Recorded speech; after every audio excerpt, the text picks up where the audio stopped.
ఇదిగో నా జీవితం దేవా నీకంకితం, బ్రతుకైనా చావైనా నీ కోసమే. ఇదిగో నా జీవితం దేవా నీకంకితం, బ్రతుకైనా చావైనా నీ కోసమే.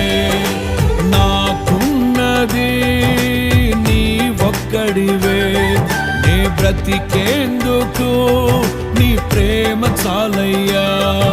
ఆరాధింతును నా పూర్ణ హృదయముతో, నిన్ను ఘనపరతును